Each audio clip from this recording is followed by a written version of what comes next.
ចិត្តសិល្បៈក្បោក្បាច់ចំឡាំងអើយកំណែលដូនតា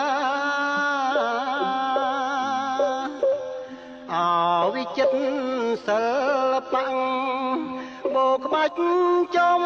ឡាំងអើយកំណែលដូនតា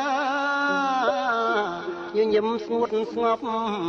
ធុញថប់ហើយខ្លោចផ្សាតូចចិត្តវាសនារាប់ល្បីថ្កើងថ្កានអើយអោចិត្តខ្លាំង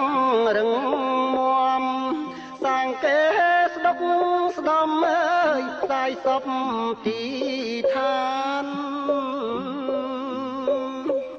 អោចិត្តខ្លាំង